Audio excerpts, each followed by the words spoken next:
Assalamualaikum warahmatullahi wabarakatuh.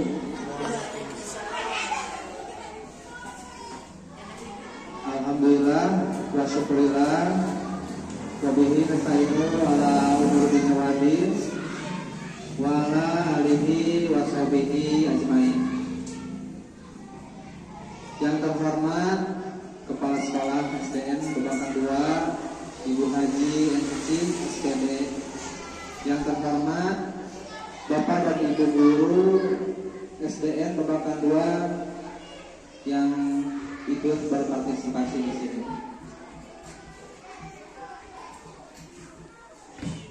Yang pertama, marilah kita panjatkan puji dan syukur atas kehadiran Allah Subhanahu wa taala yang mana pada kesempatan kali ini kita dapat berkumpul dalam kegiatan diseminasi dalam keadaan sehat walafiat. Salawat dan salam semoga tetap tercurah limpah kepada junjungan Nabi besar kita Nabi Muhammad SAW beserta keluarganya, sahabatnya, dan kita selaku umatnya sampai akhir zaman. Amin ya Allah.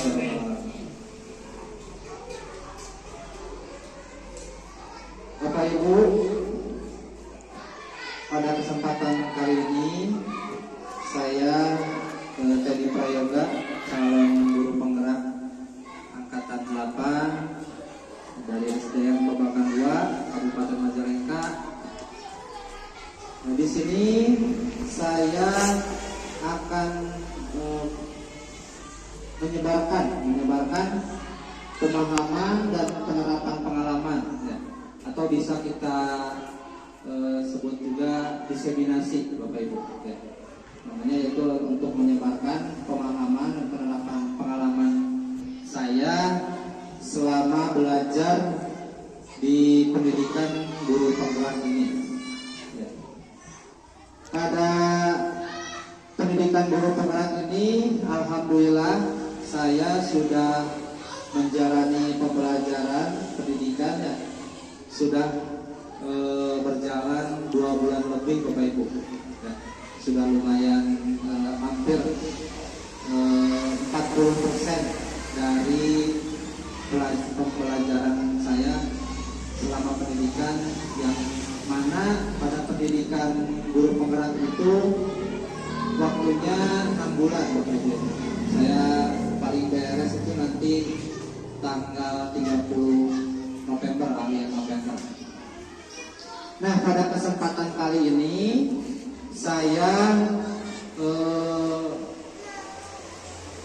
akan menyelesaikan tugas aksi nyata saya sebagai calon guru penggerak, yaitu di modul 1.4, di mana modul 1.4 ini adalah tentang budaya positif yang ada di sekolah. Namun pada kesempatan kali ini saya berdiri di sini bukan berarti menggurui ataupun so tahu, ya Bapak Ibu, dalam mempelajari materi tentang budaya positif ini. Namun di sini saya hanya ingin berbagi, Bapak Ibu, ingin memberikan pengalaman yang telah saya dapatkan dari pembelajaran guru penggerak ini. Nah, jadi sekali lagi saya hanya ingin memberikan ilmu atau memberikan informasi sehingga nantinya kita di sini bisa saling bertukar pikiran ataupun saling sharing gitu, Bapak Ibu, ya, bahwa pada penerapan budaya positif di sekolah itu memang penting sekali untuk kita wujudkan kepada murid-murid kita di masa depan. Baiklah, di sini saya akan memaparkan hasil belajar saya selama pendidikan yaitu menyebarkan pemahaman, pengalaman tentang budaya positif. Bisa dikatakan ini diseminasi. Nah, Bapak Ibu, sebelum kita lebih jauh mengenal budaya positif, ya, di sekolah kita memang dari dulunya juga sudah diterapkan ya Bapak Ibu mengenai budaya positif di sekolah, ya. Karena budaya di sekolah ini, budaya positif ini sangat penting sekali ya Bapak Ibu, sangat penting sekali, sehingga apa yang akan kita biasakan, akan kita terapkan kepada murid-murid kita akan menjadi sebuah wujud, ya, menjadi karakter yang baik bagi murid-murid kita di masa yang akan datang. Nah, kira-kira Bapak Ibu, sebelum kita lebih jauh lagi penerapan budaya positif di sekolah itu apa ya? Ada yang bisa ikut menjawab? Apa Bu? Mengenai budaya positif yang sudah berjalan, ya, itu mengucapkan salam kalau ketemu sama Bapak Ibu guru dimanapun sambil menjabat tangan. Ya. Itu sudah terbiasa anak-anaknya. Jadi ketemu dimanapun pasti anak itu menyapa sambil salaman. Ya. Betul sekali ya Bu Haji. Memang budaya positif di sekolah kita ini dari dulunya juga sudah diterapkan ya. Cuman pada kesempatan kali ini kita belajar untuk meningkatkan budaya-budaya positif yang dulunya mungkin kurang diperhatikan atau kurang tebal gitu ya. Kita bisa menebalkannya, bisa ditingkatkan lagi. Contohnya banyak ya Bapak Ibu. Dari mulai tadi kata Bu Haji itu sopan santun. Terkadang anak-anak kita itu bukan hanya di sekolah saja ya melakukan perilaku seperti itu. Kadang ketika kita sedang di luar sekolah, ketika mereka melihat kita gitu, mereka sudah menyapa, salam dan lain sebagainya. Nah, Bapak Ibu, banyak sekali ya penerapan budaya positif yang ada di sekolah kita ini, dari mulai berangkat ke sekolah tepat waktu, kemudian baju, kerapihan pakaian juga ya Bapak Ibu, itu juga sudah termasuk ke dalam budaya positif. Nah, bila dilihat dari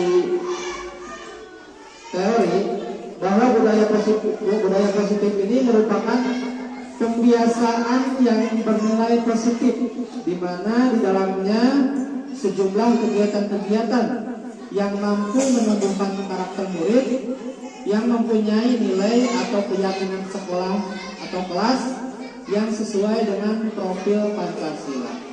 Ya, jadi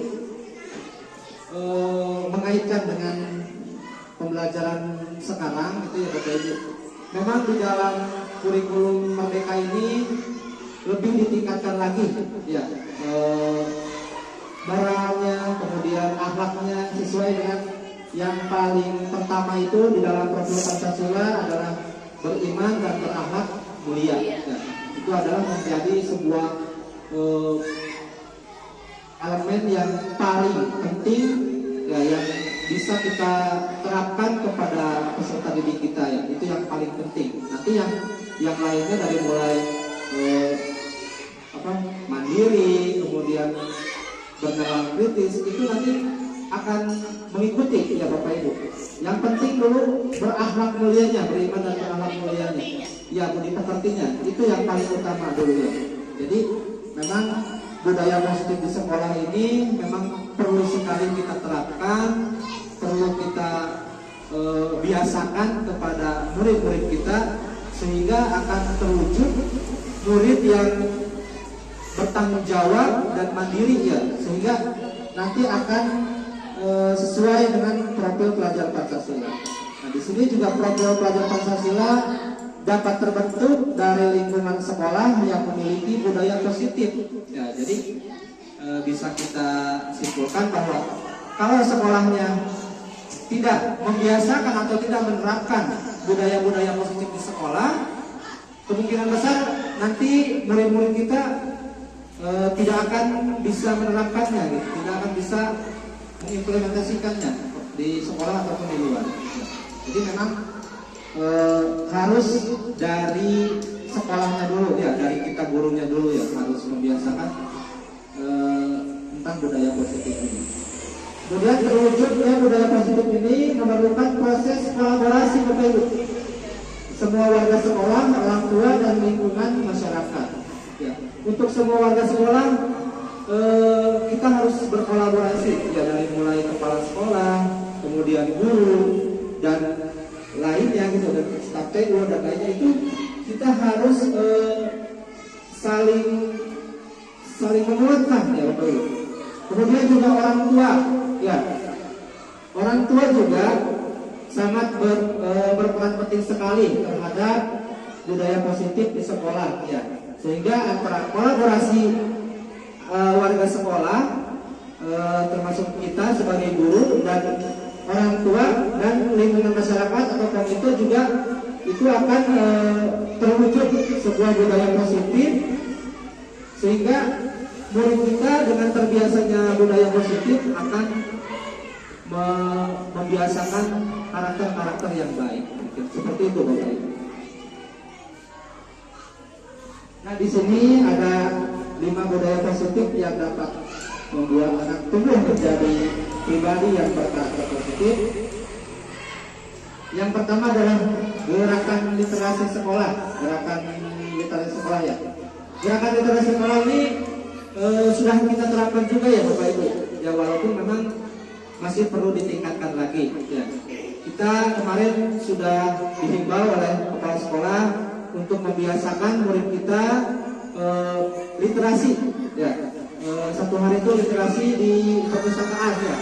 Setelah istirahat, nah, itu kita bisa wujudkan, bisa kita implementasikan di sekolah kita, sehingga yang nantinya murid kita akan terbiasa dan akan menambah informasi ya. Dengan terbiasanya literasi, kemudian murid-murid kita akan menambah wawasan, kemudian mereka akan memunculkan motivasi dirinya sendiri. Kemudian ada kegiatan ekstrakurikuler ya, di mana sekolah kita memang ada ekstrakurikuler, yaitu pramuka ya Bapak Ibu. Dan memang pramuka ini sudah menjadi sebuah keharusannya bagi setiap sekolah untuk melaksanakan pramuka ya. Memang pramuka itu termasuk ke dalam ekstrakurikuler. Nah, di dalam pramuka pun kita bisa menumbuhkan anak untuk mandiri ya Bapak Ibu, karena memang pramuka itu lebih menyatu ke alam mungkin ya. Karena di dalam pramuka banyak sekali pelajaran-pelajaran yang perlu kita dapatkan, dari mulai hidup dengan alam, kemudian tanpa rasa takut ya, apalagi pas skema nanti kan mereka dididik ya untuk mandiri ya, sehingga murid-murid kita itu akan mendapatkan pembelajaran yang lebih ke mandirinya gitu Bapak Ibu.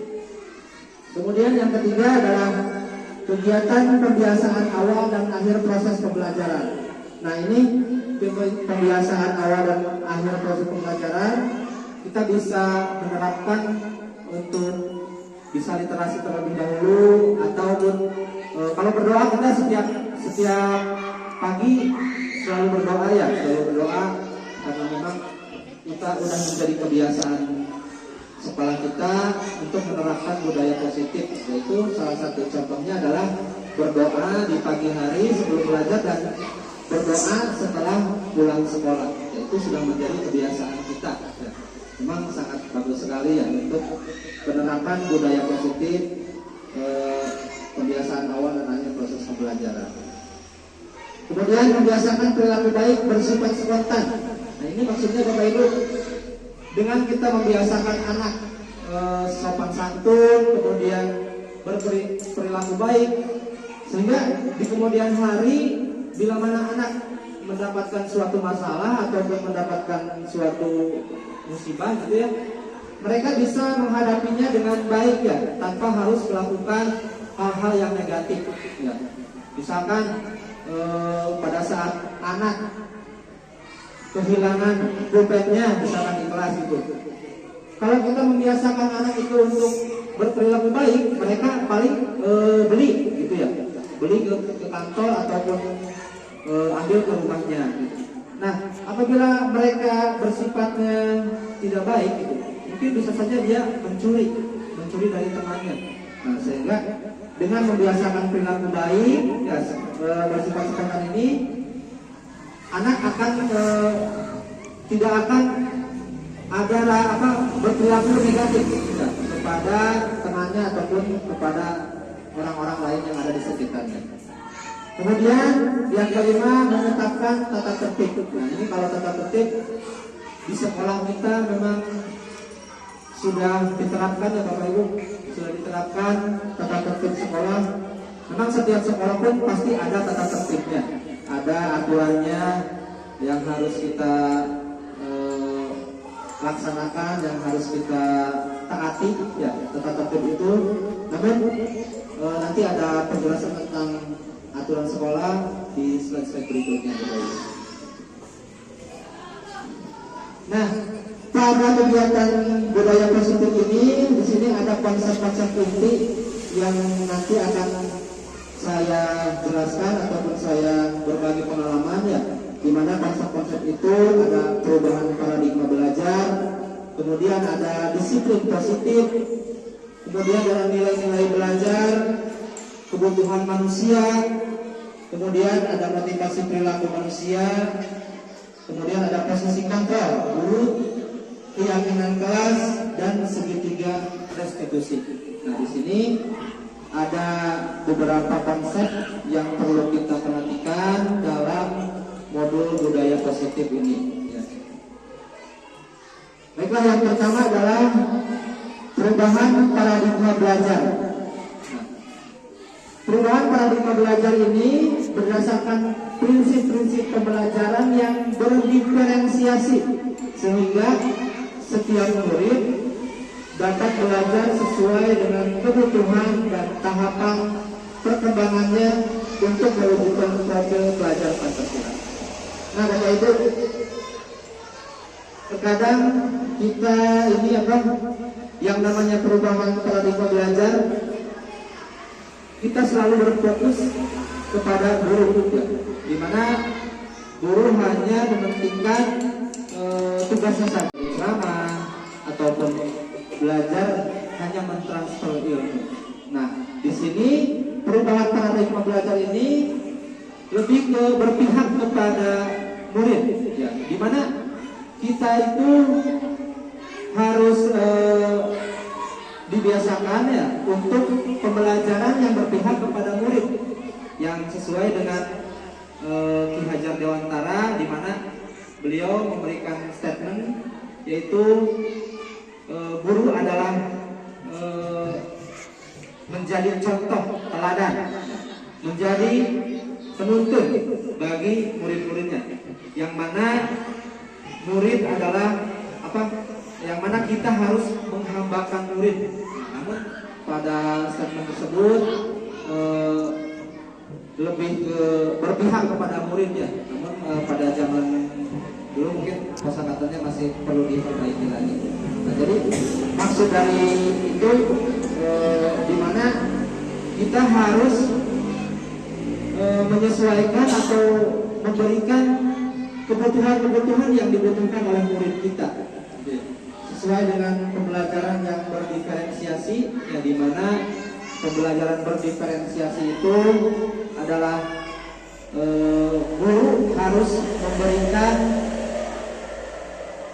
minat anak gitu, atau yang dibutuhkan oleh murid kita, karena setiap siswa, ya, setiap murid itu kebutuhannya berbeda-beda Bapak Ibu. Walaupun di satu kelas kan, ya, di satu kelas begitu, Namun kebutuhan murid itu pasti berbeda-beda, tidak ada yang sama.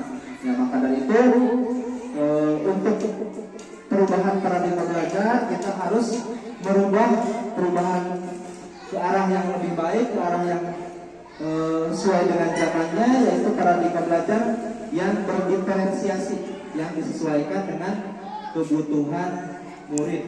Mungkin sekarang juga yang RPP itu digantinya menjadi modul ajar, ya, bukan RPP. Di kurikulum Merdeka itu namanya modul ajar. RPP mungkin di kurikulum 2013. Kemudian budaya positif diyakini mampu menciptakan kolaborasi antar warga sekolah, ya, juga orang tua murid, dan jika terlaksana dengan baik akan memunculkan serta mengembangkan nilai-nilai positif yang dimiliki murid dan akan menciptakan pribadi-pribadi yang berkualitas dan berkarakter baik sesuai dengan profil pelajar Pancasila, ya, di mana perubahan paradigma belajar ini akan menciptakan sebuah budaya positif, ya, dengan berkolaborasi antar warga sekolah, orang tua, dan juga masyarakat di lingkungan. Dan murid-muridnya pun harus berkolaborasi, bekerja sama, di mana kita semua akan terwujudnya perubahan paradigma belajar ini tanpa ada dukungan dari orang lain dan murid kita sendiri. Jadi untuk menumbuhkan pembelajaran yang berdiferensiasi memang lebih ke rencananya, gitu ya. Direncanakan sebelum pembelajaran, disesuaikan dulu kebutuhan murid kita, di mana di dalam pembelajaran berdiferensiasi itu adanya gaya belajar, Bapak Ibu, ya, di mana gaya belajar tersebut ada 3, yaitu pembelajaran yang kesiapannya, kemudian minatnya, dan profil belajar muridnya. Nah, terkadang gaya belajar anak ini juga dilihat dari visual, ya. Terkadang anak menyukai pembelajaran yang dengan video-video ataupun gambar-gambar ataupun auditori, di mana murid-murid kita bisa fokus, bisa menangkap pembelajarannya melalui audio, gitu ya, hanya suaranya saja, gitu. Seperti rekaman ataupun model ceramah seperti itu. Kemudian yang ketiganya ada kinestetik, ya, di mana murid kita terkadang menyukai dengan yang lebih dia merasakan, gitu. Dia melakukan sendiri, kemudian dia berbuat sendiri. Nah, sehingga dengan gaya-gaya belajar anak itu kita bisa menyesuaikan kebutuhan mereka. Nah, itulah pembelajaran yang berdiferensiasi, sehingga perubahan paradigma belajar yang baru, gitu, yang berpihak pada murid akan terwujud sesuai dengan profil pelajar Pancasila. Nah, Bapak Ibu, kita sering mendengar, ya, atau bukan sering mendengar, memang di dalam pendidikan guru penggerak ini namanya profil pelajar Pancasila itu selalu digaung-gaungkan, selalu disebutkan, karena ini menjadi sebuah keharusan bagi setiap sekolah untuk menerapkan profil pelajar Pancasila, sehingga murid akan terwujud sebuah karakter-karakter yang disesuaikan dengan profil pelajar Pancasila. Nah, di mana profil pelajar Pancasila ini ada 6 elemen, Bapak Ibu. Yang pertama adalah beriman, bertakwa kepada Tuhan Yang Maha Esa, dan berakhlak mulia. Kemudian ada mandiri, ada bernalar kritis, kreatif, gotong royong, dan berkebinekaan global. Nah, ini adalah poin-poin penting yang perlu kita implementasikan kepada murid kita, sehingga dengan 6 elemen ini diharapkan murid akan menjadi murid yang sukses, murid yang berhasil, seperti itu, Bapak Ibu. Nah, Mari kita jelaskan satu persatu setiap elemennya. Dari mulai yang pertama adalah beriman, bertakwa kepada Tuhan Yang Maha Esa dan berakhlak mulia. Nah, ini adalah elemen yang pertama dari profil pelajar Pancasila, bahwa murid memahami agama dan kepercayaan serta mampu menerapkannya dalam kehidupan sehari-hari. Nah, di dalam elemen ini ada 5 yang menjadi kunci dalam ketuhanan Yang Maha Esa dan berakhlak mulia, yaitu beragama, ya, di mana murid-murid kita harus ditumbuhkan, ya, harus dibiasakan untuk diterapkannya akhlak yang beragama. Contohnya berdoa tadi sebelum dan sesudah belajar, ya, itu menjadi akhlak beragama, ataupun dengan kegiatan sholat duha, ya, setiap hari begitu Bapak Ibu. Kemudian juga ada ceramah ataupun pidato tentang keislaman. Nah, itu akan menjadi kunci untuk diterapkannya akhlak beragama. Nah, kemudian yang kedua adalah akhlak pribadi, di mana pada elemen ini murid akan dibiasakan begitu ya untuk menjadi orang yang baik, ya, sehingga bila mana mereka mendapatkan kesulitan ataupun mendapatkan hal-hal yang tidak diinginkan, mereka tidak akan melakukan hal-hal yang negatif. Kemudian juga berakhlak kepada manusia, ya, di mana kita sebagai manusia harus memberikan ilmu atau memberikan pengarahan kepada murid kita untuk bisa berbaik hati kepada orang lain, ya. Dimana dengan kita berbaik kepada orang lain, murid kita akan bisa menerima begitu, akan bisa menjadi anak yang bersosialisasi. Kemudian akhlak kepada alam. Nah, untuk berakhlak kepada alam mungkin di dalam pembelajaran pramuka, ya, ataupun di dalam pembelajaran IPA mungkin ada yang namanya di akhlak alam, ya, di mana anak diberikan pengarahan untuk menjaga alam, untuk menjaga kelestarian dunia kita, gitu, bumi kita, sehingga dengan memberikan sebuah pemaparan informasi apa pentingnya mencintai alam itu, murid-murid kita akan setidaknya mereka akan tahu dampaknya begitu. Dari mulai tidak membuang sampah sembarangan, kemudian menanam pohon yang kira-kira akan membuat kita menjadi sejuk, ya. Karena di zaman sekarang ini suhu kita semakin panas, sehingga murid kita harus dibiasakan, ditanamkan untuk mencintai alam. Kemudian berakhlak kepada negara.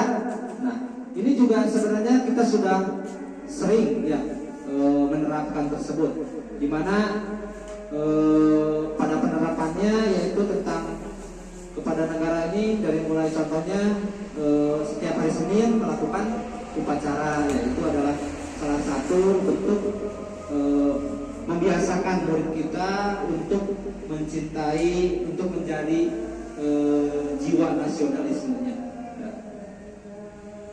Itu adalah profil pelajar Pancasila yang beriman, bertakwa kepada Tuhan Yang Maha Esa dan berakhlak mulia. Di mana poin ini adalah menjadi yang paling penting dibandingkan dengan yang lainnya. Ini adalah poin yang paling perlu kita tanamkan kepada anak, sehingga poin-poin yang lainnya juga akan mengikutinya. Yang penting poin pertama dulu harus diterapkan. Ya, seperti di Pancasila juga yang pertama itu ketuhanan Yang Maha Esa, ya Bapak Ibu.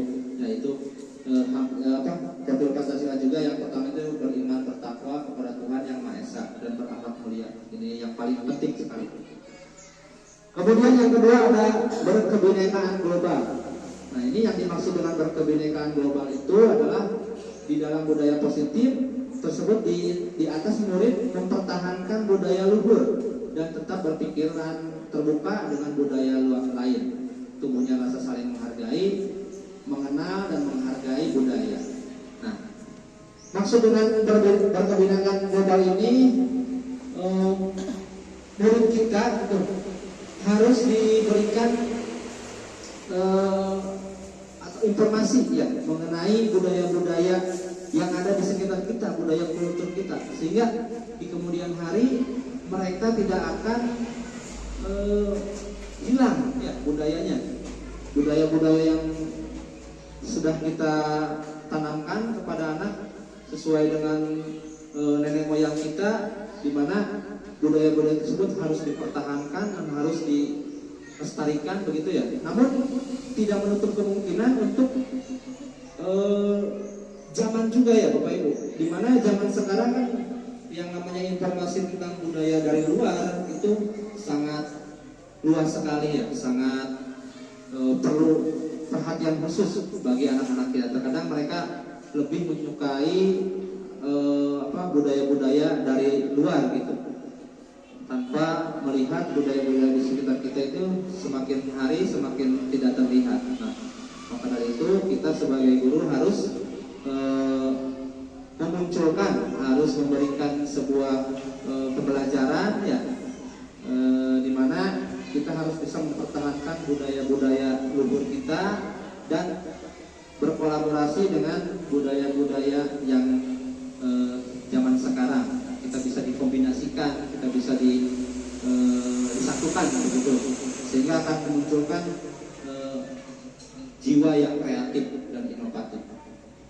Selanjutnya ada bergotong royong.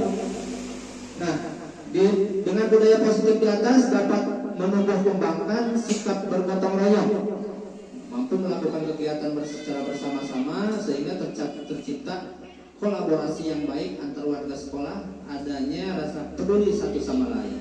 Nah, yang dimaksud dengan gotong royong itu bukan berarti kita hanya membersihkan lingkungan saja Bapak Ibu ya, tetapi yang dimaksud dengan bergotong royong ini kita mampu berkolaborasi antara murid dan guru ya di sekolah itu, sehingga akan memunculkan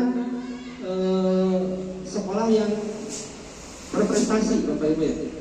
Dari mulai mungkin dengan kebutuhan anak gitu bisa sharing dengan anak tersebut apa yang mereka inginkan tentang metode pembelajaran yang sesuai dengan minatnya begitu. Sehingga dengan adanya kolaborasi antara murid dan guru itu akan merasa nyaman ya, anak itu akan merasa bahagia karena mereka sudah diperhatikan dengan berkolaborasi itu ya. Kemudian profil pelajar Pancasila berikutnya yaitu mandiri ya, di mana penerapan budaya positif yang dilakukan murid mampu mandiri, tidak bergantung kepada orang lain, bertanggung jawab dengan apa yang telah dilakukannya. Nah, ini memang kita sudah menerapkannya juga Bapak Ibu ya, bahwa membiasakan anak untuk bertanggung jawab dengan apa yang telah mereka lakukan itu menjadi sebuah keharusan untuk murid kita, sehingga murid-murid kita tidak akan tidak akan merasa ingin dibantu oleh orang lain ya. Dengan membiasakan poin mandiri ini, nanti murid kita itu bila mana mereka mengerjakan tugas dan sebagainya akan dibiasakan untuk belajar sendiri atau mengerjakannya sendiri. Kemudian yang selanjutnya adalah bernalar kritis. Nah, dengan budaya positif yang dilakukannya, murid mampu menerima dan memproses informasi yang diperoleh, mempunyai ide atau gagasan, mampu menganalisa dan mengevaluasi penalaran, merefleksi pemikirannya sehingga mampu membuat keputusan yang tepat dan dapat dipertanggungjawabkan. Ini juga sangat penting sekali ya Bapak Ibu. Memang kita harus menumbuhkan bernalar kritis kepada murid kita, sehingga mereka akan mengeluarkan potensi-potensinya, begitu ya, akan mempunyai ide, mempunyai kreatif ya, sehingga dengan kita menerapkannya pemikiran-pemikiran yang bernalar kritis akan membuat anak itu akan menumbuhkan ide atau gagasannya, sehingga mereka akan membuat sebuah kreatif, sebuah kreasi atau membuat sebuah inovasi-inovasi baru ya, dengan menerapkan anak pemikiran bernalar kritis. Selanjutnya adalah kreatif.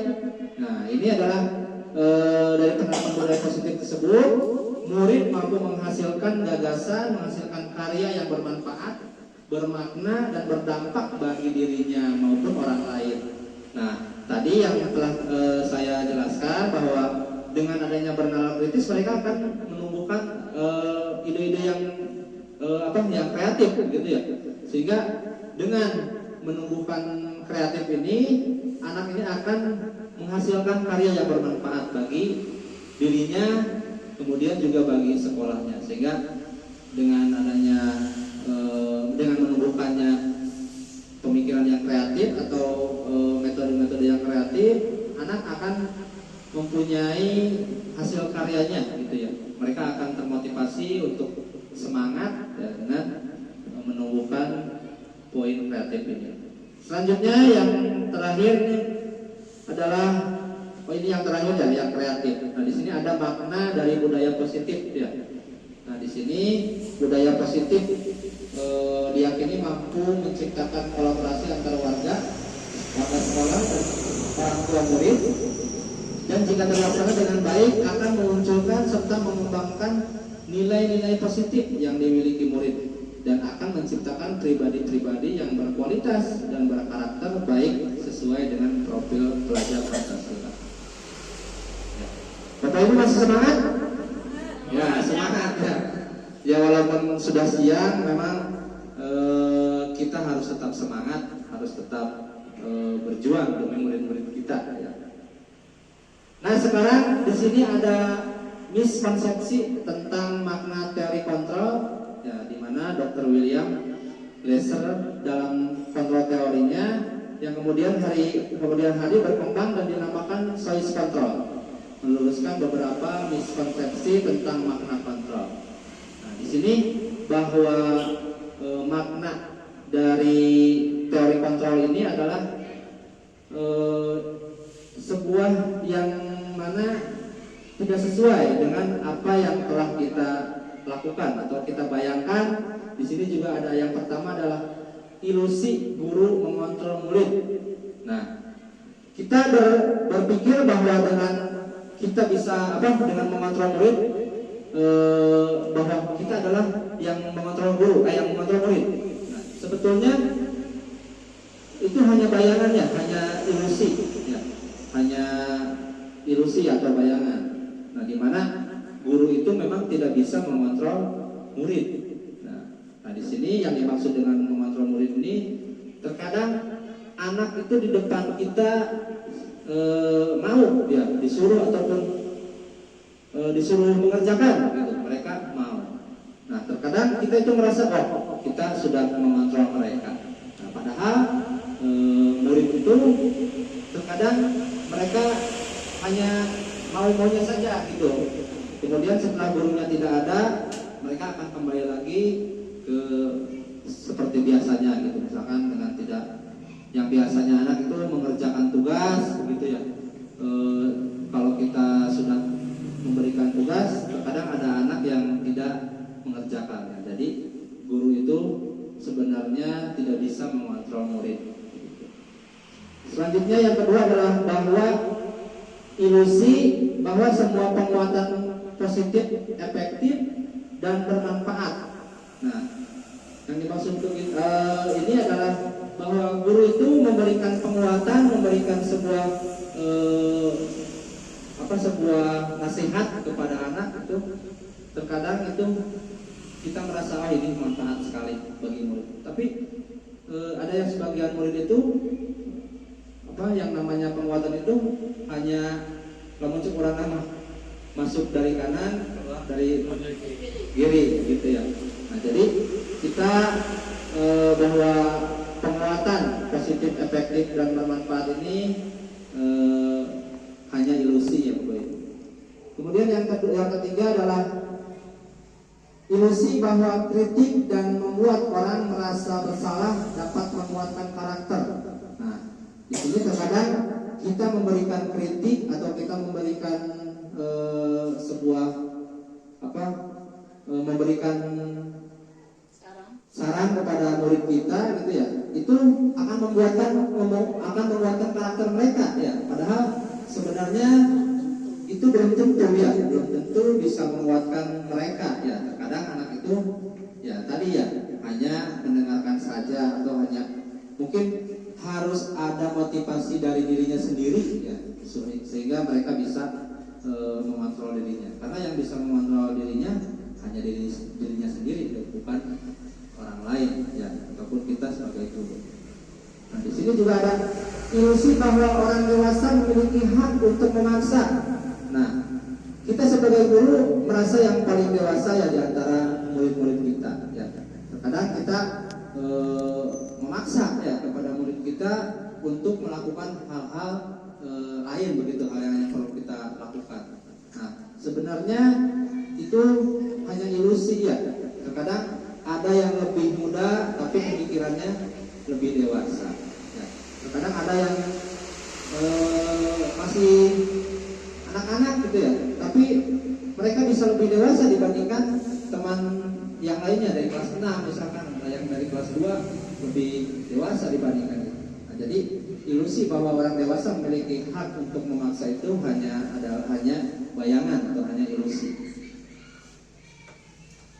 Selanjutnya di sini ada mengubah paradigma stimulus respon kepada pendekatan teori kontrol. Nah, Bapak Ibu, bahwa kita ini ya sebagai guru terkadang zaman dulu begitu ya, kita menggunakan paradigma stimulus respon ya, di mana realitas kebutuhan siswa kita itu sama ya, dianggap sama. Nah, padahal menurut teori kontrol itu realitas kebutuhan itu kita berbeda-beda ya. Karena tadi sudah dijelaskan bahwa kebutuhan anak itu berbeda-beda ya, tidak ada yang sama ya, walaupun ada yang sama juga hanya beberapa. Jadi memang kebutuhan setiap kebutuhan itu memiliki mempunyai ada yang sama, ada yang berbeda ya. Jadi kita sebagai guru terkadang menyamakan gitu, menyamaratakan anak itu mempunyai kebutuhan yang sama. Padahal kenyataannya bahwa kebutuhan anak itu berbeda-beda. Kemudian yang kedua ada semua orang melihat hal yang sama. Nah, sedangkan di teori kontrol itu setiap orang melihat gambaran yang berbeda-beda. Nah, terkadang kita memberikan sebuah perilaku seperti ini, gambaran penangkapan dari murid si A itu akan seperti ini ya. Nah, kemudian dari si B bisa saja berbeda begitu ya. Nah, pemikiran kita waktu dulu itu dianggapnya sama ya, dianggapnya sama. Selanjutnya kita mencoba mengubah orang agar pandangan yang sama dengan kita. Nah, padahal menurut teori kontrol ini kita berusaha memahami pandangan orang lain tentang dunia ya. Nah, jadi memang kita ini perlu memahami murid kita, apa yang mereka inginkan, apa yang mereka rasakan, sehingga dengan adanya teori kontrol ini kita bisa menyadari ya bahwa setiap orang itu perlunya ada pemahaman dari orang lain begitu. Selanjutnya, perilaku buruk dilihat sebagai suatu kesalahan. Nah, menurut teori kontrol itu semua perilaku memiliki tujuan. Nah, terkadang kita selalu mengecap ya bahwa orang yang melakukan perilaku buruk itu adalah kesalahan ya. Padahal belum tentu juga ya. Jadi memang mereka itu melakukan kesalahan, tetapi pasti mereka mempunyai alasannya ya melakukan seperti itu. Misalkan di kelas gitu ya, ada murid yang tidak mau diam ya di kelasnya, mereka selalu aja mengganggu orang lain. Mungkin mereka mempunyai tujuan yang lain ya. mereka ingin dihargai, ya, ingin ingin dihargai sama temannya, sehingga mereka melakukan mengganggu dengan orang lain. Nah, padahal yang perlu kita lakukan adalah untuk memahami apa yang mereka inginkan. Gitu, Bapak Ibu. Selanjutnya, orang lain bisa mengontrol saya. Nah, dalam teori kontrol itu hanya Anda yang bisa mengontrol diri sendiri. Nah, setelah kita tahu ya bahwa yang bisa mengontrol diri, yang bisa mengontrol itu bukan orang lain ya, tetapi dirinya sendiri. Ya, walaupun murid kita nurut apa yang guru inginkan atau guru yang bisa mengontrol murid. Nah, padahal yang bisa mengontrol dirinya hanya dirinya sendiri, begitu ya. Yang bisa mengontrolnya itu hanya dirinya sendiri dengan motivasi dirinya, sehingga bahwa stimulus respon tentang orang lain bisa mengontrol saya itu yang benar itu adalah hanya Anda yang bisa mengontrol diri Anda. Selanjutnya, saya bisa mengontrol, oh ini udah ya. Nah, sama ya, berarti bisa mengontrol orang lain. Ya, Anda tidak bisa mengontrol orang lain. Nah, seperti kita tidak bisa memaksa ya, tidak bisa memaksa orang lain untuk kemauan kita ya. Dengan dengan adanya teori kontrol ini kita bisa mengetahui bahwa kita menyadari ya bahwa kita ini tidak bisa mengontrol orang lain, gitu Bapak Ibu. Selanjutnya ada pemaksaan, ada pada saat bujukan gagal. Nah, sedangkan menurut teori kontrol ini adalah kolaborasi dan konsensus menciptakan pilihan-pilihan baru. Nah, di mana bujukan atau sebuah pemaksaan itu memang lebih dipaksa begitu ya. Nah, padahal dengan berkolaborasi, dengan bercerita, diskusi ya dengan orang lain itu akan menciptakan pilihan-pilihan baru, akan menemukan solusi-solusi baru. Nah, kemudian yang terakhir adalah model berpikir menang kalah menurut stimulus respon. Sedangkan menurut teori kontrol itu adalah model berpikir menang-menang, atau lebih dikenalnya dengan win-win solution. Nah, gitu. Mungkin Bapak Ibu juga pernah mendengar ya istilah win-win solution ini. Nah, di mana kita itu sebagai guru tidak boleh berpikiran bahwa ada anak yang salah kemudian kita beri hukuman itu kita yang menang, gitu. Sedangkan murid yang kalah. Nah, itu akan menumbuhkan murid yang menjadi orang yang gagal ya. Seharusnya kita memberikan sebuah solusi terlebih dahulu, atau memberikan pertanyaan dulu kenapa melakukan seperti itu. Mungkin anak kita itu mempunyai tujuan atau mempunyai alasan yang lain sehingga melakukan perilaku tersebut. Nah, dengan memberikan sebuah motivasi atau memberikan sebuah pendekatan yang lebih mendalam, mungkin murid kita tidak akan merasa kalah ya, tapi akan merasa diperhatikan, dan itu akan menjadi orang pemenang. Nah, begitulah yang dimaksud dengan model berpikir menang-menang gitu.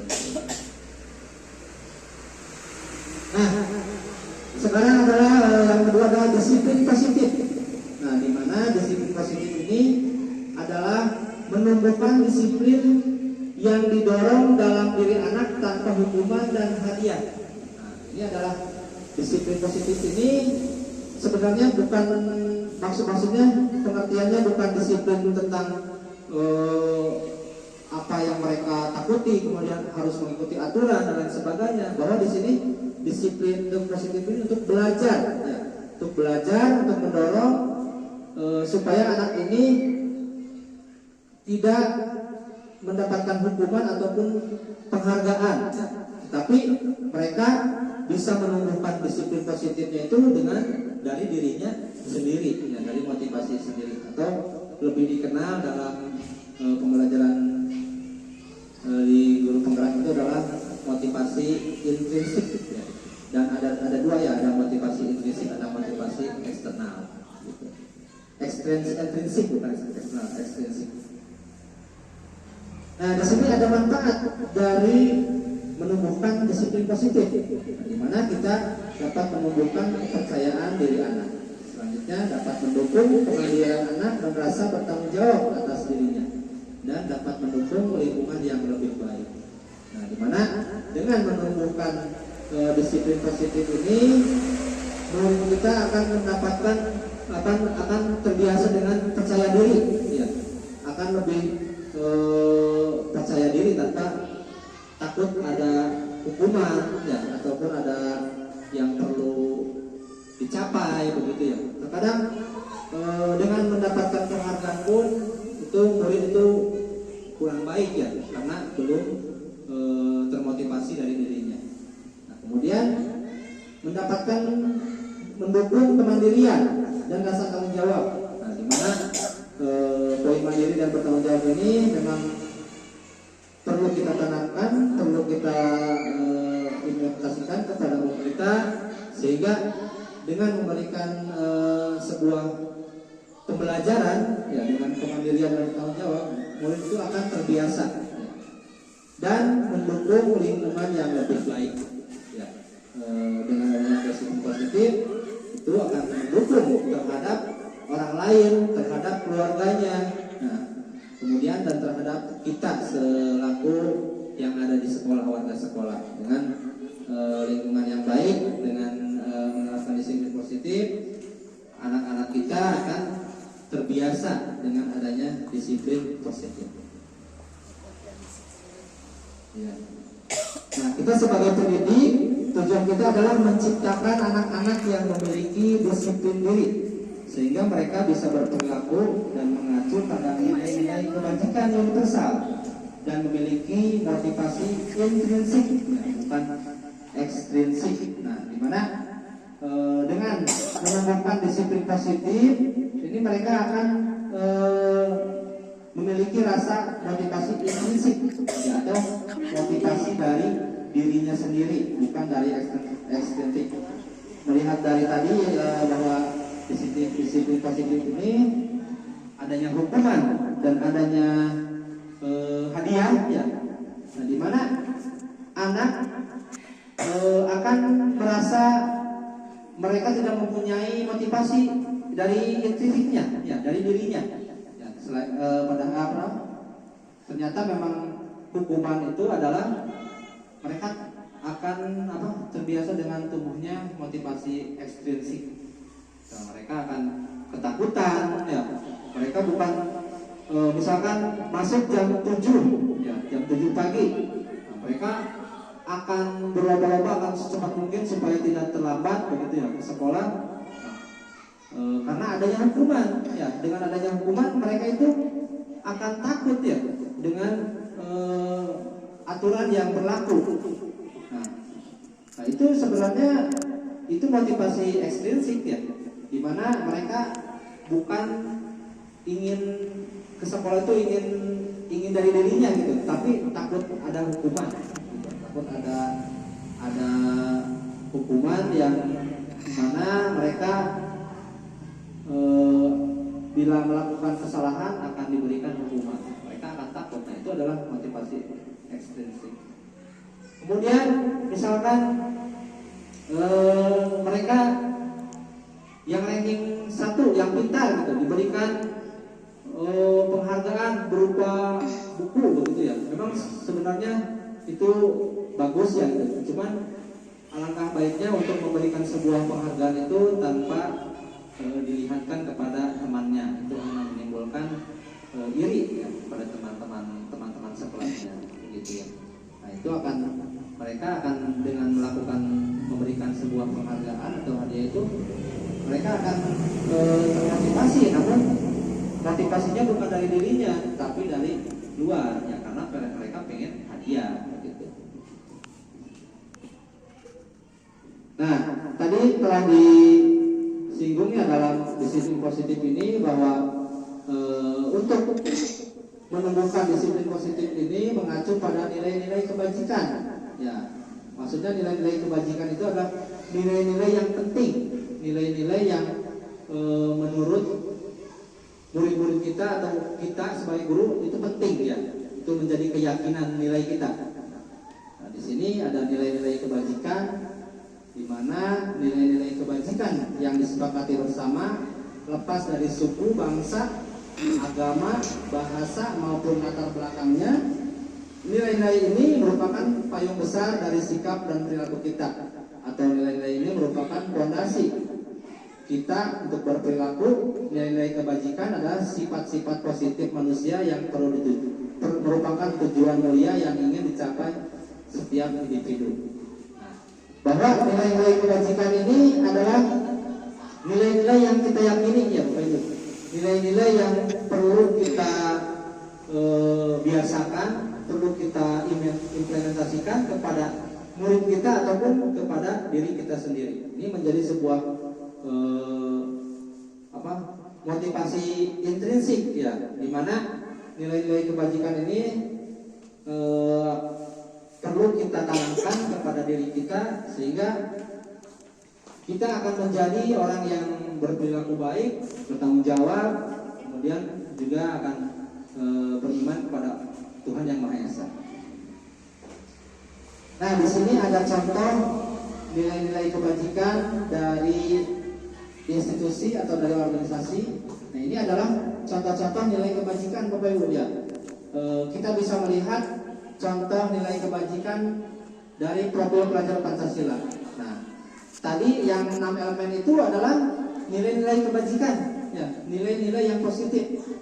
Nah, di mana ada beriman, bertakwa kepada Tuhan Yang Maha Esa, dan berakhlak mulia, mandiri, benar kritis, berkebinekaan global, bergotong royong, kreatif. Nah, itu adalah nilai-nilai kebajikan, nilai-nilai yang positif yang perlu kita yakini, perlu kita biasakan, dan perlu kita tanamkan pada diri kita sendiri. Itu ada contoh dari profil belajar Pancasila. Kemudian juga ada dari IPO, Primary Years Program. Nah, di mana nilai-nilai kebajikan itu, nilai kebajikannya itu ada toleransi, ada rasa hormat, integritas, mandiri, menghargai, antusias, empati, dan lain sebagainya. Itu menjadi nilai-nilai yang perlu mereka yakini, perlu mereka biasakan dengan kesepakatannya. Itu ada beberapa, dan di sana juga ada dari komunitas keterampilan hidup ya, di mana poin-poinnya mereka dapat dipercaya, kemudian lurus hati, pendengar yang aktif, kemudian tidak merendahkan orang lain, memberikan yang terbaik dari dirinya. Nah, itu adalah nilai-nilai kebajikan. Jadi nilai-nilai kebajikan itu banyak ya Bapak Ibu, banyak sekali. Yang penting mereka bisa mereka yakini, ya mereka bisa lakukan begitu ya. Sehingga dengan adanya nilai-nilai kebajikan ini, kita juga bisa mewujudkan atau bisa introspeksi diri ya. Dengan kita meyakini nilai-nilai ini, kita akan menjadi sebuah tanggung jawabnya, menjadi sebuah keharusan bagi dirinya untuk mempercayai nilai-nilai kebajikan. Nah, nanti ini akan lebih diterapkan di kesepakatan kelas. Nah, Bapak Ibu, pada poin berikutnya yaitu kebutuhan dasar manusia. Kebutuhan dasar manusia merupakan unsur-unsur yang dibutuhkan oleh manusia dalam mempertahankan keseimbangan fisiologis maupun psikologis yang tentunya bertujuan untuk mempertahankan kehidupannya. Nah, Bapak Ibu, bahwa kebutuhan dasar manusia ini memang sebuah keseharusannya yang perlu kita wujudkan, yang perlu kita wujudkan ya. Dimana dengan kebutuhan dasar manusia ini kita bisa merasa puas begitu ya. Di sini ada beberapa kebutuhan dasar manusia yang perlu kita pahami ya. Di sana ada bertahan hidup, kemudian ada kasih sayang dan rasa diterima, kemudian ada kebebasan, ada kesenangan, ada penguasaan. Nah, di mana poin-poin elemen ini, apabila poin ini tidak ada salah satu, mereka akan melakukan hal-hal yang tidak diinginkan oleh kita. Ya, misalkan mereka kurang kasih sayang, begitu ya, dari keluarganya, itu nanti mereka akan melakukan hal-hal yang mereka ingin diterima, ingin diberikan kasih sayang kepada dirinya. Nah, jadi poin 5 ini adalah memang menjadi sebuah kebutuhan dasar yang perlu diwujudkan ya, perlu ditanamkan kepada murid kita khususnya dan kepada kita juga ya, perlu kita tanamkan begitu. Nah, di sini ada kebutuhan bertahan hidup. Yang pertama itu merupakan kebutuhan paling dasar, yaitu kebutuhan fisiologis seperti oksigen, cairan, nutrisi, keseimbangan suhu tubuh, eliminasi, tempat tinggal, istirahat, tidur, serta kebutuhan seksual. Nah, di mana kebutuhan bertahan hidup ini menjadi sebuah poin yang paling penting ya, berdasarkan dengan yang lainnya. Nah, terkadang kita mendapatkan anak yang di kelasnya itu tidur aja gitu ya, kemudian malas begitu ya. Nah, kita jangan memarahi langsung ya kepada anak tersebut, namun kita tanya dulu kenapa gitu alasannya. Mungkin kebutuhan dasar, kebutuhan bertahan hidupnya tidak terpenuhi gitu ya. Mungkin di rumahnya misalkan sedang sakit ya, sehingga si anak tersebut malas lemas begitu ya, lemas begitu. Ataupun misalkan di rumahnya gitu tidak makan begitu ya, tidak sarapan, tidak ada makanan, sehingga di kelasnya itu dia seperti tidak semangat gitu. Nah, itu mungkin kebutuhan bertahan hidupnya tidak terpenuhi. Nah, kita sebagai guru harus mengetahui hal tersebut ya, sehingga dengan memahami kebutuhan dasar bertahan hidupnya, kita bisa memberikan apa yang mereka inginkan gitu. Misalkan juga kurang tidur di rumahnya, di sekolahnya tidur terus. Nah, itu kita harus tanya dulu gitu, apakah dia kurang istirahat karena begadang gitu, telah menemani misalkan orang tuanya yang sedang sakit sehingga dia tidur di kelas. Kita harus tahu dulu supaya kebutuhan bertahan hidupnya bisa terpenuhi. Kemudian yang kedua ada rasa kasih sayang dan rasa diterima. Nah, ini kebutuhan psikologis ya, kebutuhan untuk disayangi dan diterima meliputi kebutuhan akan hubungan dan koneksi sosial, kebutuhan untuk memberi dan menerima kasih sayang, dan kebutuhan untuk merasa menjadi bagian dari suatu kelompok. Kebutuhan ini juga meliputi keinginan untuk tetap terhubung dengan orang lain seperti teman, keluarga, pasangan hidup, teman kerja, binatang peliharaan, dan kelompok di mana kita tergabung. Nah, terkadang kita di kelas itu menemukan anak yang hanya diam saja. Ya, misalkan kita diberikan sebuah kelompok. Nah, misalkan dari kelompok itu ada 5 orang gitu. Nah, ada salah satu anak yang hanya diam saja, tidak mau mengerjakan tugas begitu, karena diam saja. Kemudian yang 4 orang itu lapor ke gurunya. Itu ada anak tidak ikut membantu dan diskusi. Nah, mungkin anak tersebut yang 1 orang itu tidak bukan teman baiknya atau bukan teman mainnya begitu ya. Dengan diberikan kelompok gitu, anak tersebut yang sendiri itu bukan teman sepermainannya begitu, sehingga anak tersebut tidak merasa diterima, ya, tidak dikasih sayangi oleh teman-temannya. Akhirnya anak tersebut akan tidak nyaman, akan malas begitu ya, tidak akan mengerjakan yang yang diperlukan oleh pembelajarannya. Nah, jadi rasa diterima itu memang penting sekali ya. Terkadang kita kalau tidak diterima atau tidak dicuekin lah orang namanya, dicuekin di sebuah kelompok begitu, kita akan merasa tidak nyaman, ya, merasa tidak nyaman lah intinya begitu ya. Nah itu mungkin kurangnya kebutuhan dasar rasa kasih sayang dan rasa diterima begitu. Selanjutnya ada kebutuhan akan kesenangan. Nah, di mana kebutuhan untuk mencari kesenangan, bermain dan tertawa. Bayangkan hidup tanpa kenikmatan apapun betapa menyedihkan. Ya. Nah, ini adalah kebutuhan akan kesenangan. Nah, di mana kita itu perlu adanya kesenangan. Ya. Contohnya misalkan bermain, ya, tertawa. Nah, itu kalau misalkan ada anak yang tertawa di kelas begitu ya, jangan dimarahin ya Bapak Ibu. Mungkin mereka sedang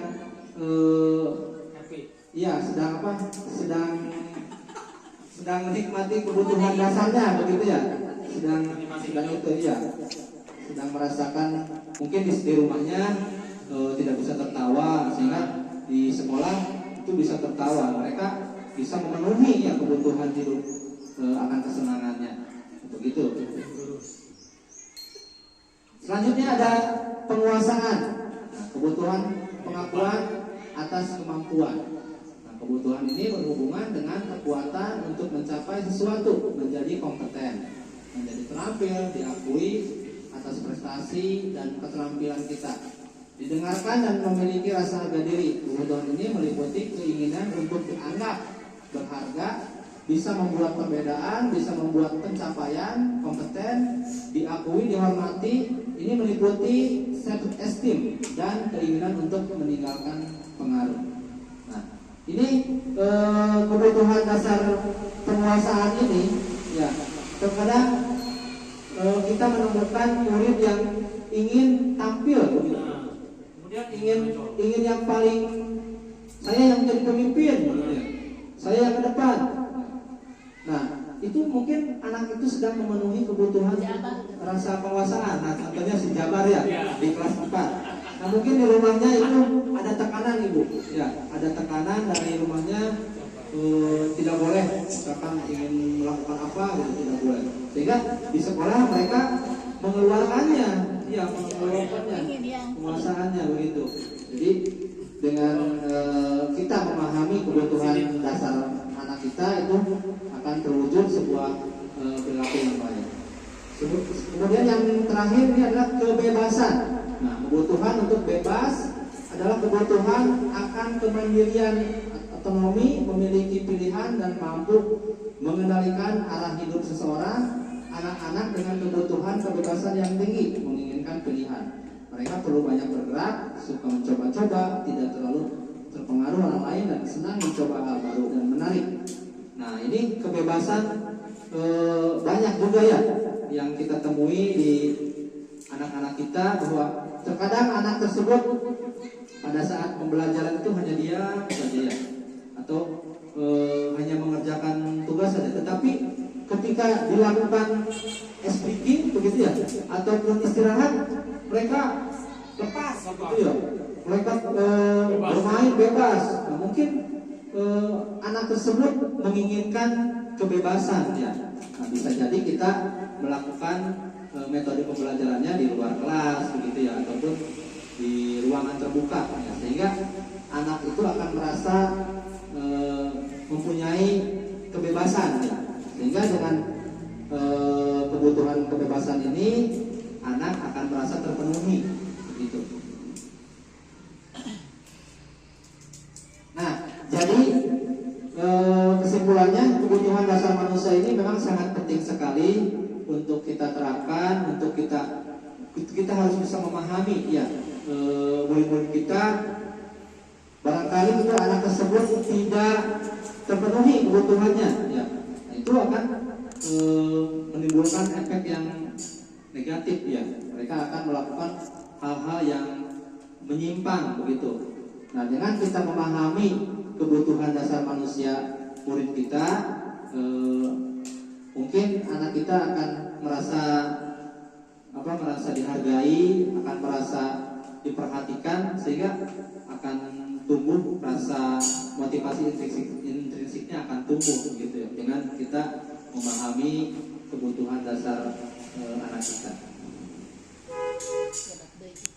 Nah, selanjutnya ada motivasi perilaku manusia. Nah, tadi kita saya sudah memberikan perkataan begitu ya, di mana motivasi perilaku manusia ini perlu ditanamkan ya, perlu dibiasakan, sehingga mereka akan terbiasa dengan motivasi intrinsik ya, tanpa memikirkan motivasi eksternal. Nah, di sini ada 3 poin yang perlu kita pahami, bahwa yang pertama itu untuk menghindari ketidaknyamanan atau hukuman. Nah, untuk mendapatkan imbalan atau penghargaan dari orang lain. Dan yang ketiga, untuk menjadi orang yang mereka inginkan dan menghargai diri sendiri dengan nilai-nilai yang mereka percaya. Nah, ini ada motivasi ekstrinsik yang tadi ya, untuk menghindari ketidaknyamanan atau hukuman. Ya. Nah, ini biasanya orang yang motivasi perilakunya untuk menghindari hukuman atau ketidaknyamanan akan bertanya, apa yang akan terjadi apabila saya tidak melakukannya? Nah, di sini tadi yang sudah saya jelaskan bahwa mereka itu akan menumbuhkan Jadi misalkan kalau ada anak yang ke sekolah gitu, mereka motivasinya dari ekstrinsik itu akan melihat dari hukuman. Nah, saya takut dihukum karena misalkan masuknya jam 7 begitu ya. Kemudian mereka itu tepat waktu, tapi mereka itu motivasinya takut dihukum begitu. Nah, itu juga tidak baik ya. Sehingga apabila di sekolah tersebut tidak ada aturan atau tidak ada hukuman, mereka akan melalaikannya. Ya, akan ada hukuman, jadi ya udahlah, kita mau berangkatnya siang saja begitu. Nah, itu dari motivasi ekstrinsik yang melihatnya dari hukuman. Ya. Kemudian motivasi ekstrinsik berikutnya yaitu untuk mendapatkan imbalan atau penghargaan dari orang lain. Nah, terkadang kita menemukan anak yang rajin begitu ya, atau anak yang pintar, yang rajin lah ya, yang rajin. Tetapi mereka itu motivasinya ingin mendapatkan imbalan ataupun ingin mendapatkan penghargaan.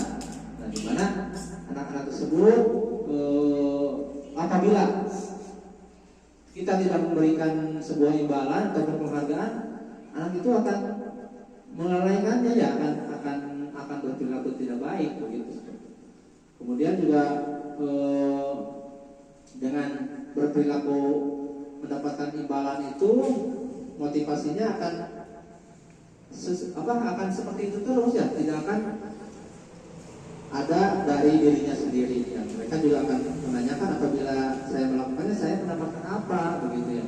Nah, itu bila kita tidak memberikan sesuatu, anak tersebut akan merasa tidak serius ya, apa yang mereka kerjakan itu begitu. Nah, ini yang perlu kita tanamkan kepada murid kita adalah motivasi intrinsik.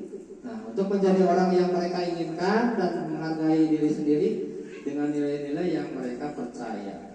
Nah, orang dengan motivasi ini akan bertanya, akan menjadi orang yang seperti apa apabila saya melakukannya. Ini adalah motivasi yang akan membuat seorang memiliki disiplin positif. Nah, di mana tadi sudah dijelaskan bahwa disiplin positif itu adalah untuk menumbuhkan anak untuk menumbuhkan motivasi intrinsiknya atau motivasi dari dirinya. Nah, jadi motivasi intrinsik ini perlu kita tanamkan, perlu kita pelajari ya, di mana motivasi dari diri ini mereka tidak akan melihat adanya hukuman ataupun penghargaan yang mereka akan dapatkan. Sehingga dengan menumbuhkan motivasi intrinsik, mereka akan menjadi orang yang punya pribadi yang percaya diri, ya, akan bertanggung jawab terhadap apa yang mereka lakukan.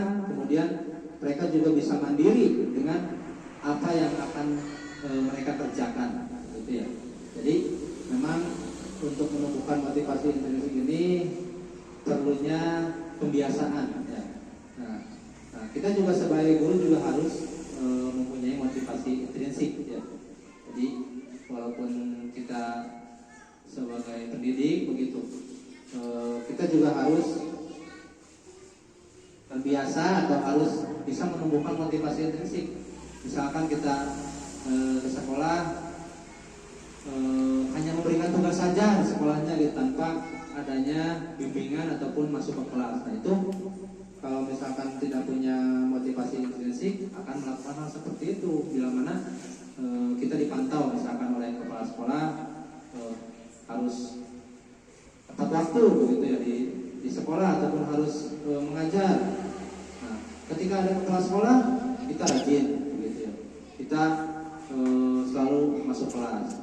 Tetapi bila mana kepala sekolahnya sedang keluar ataupun sedang ada rapat dan lain sebagainya, kita kembali lagi ke kebiasaan kita begitu. Nah, jadi untuk menumbuhkan motivasi intrinsik ini perlunya ada dari diri kita sendiri, ya. Perlu ditanamkan dari diri kita sendiri tanpa adanya dorongan dari orang lain begitu Bapak Ibu.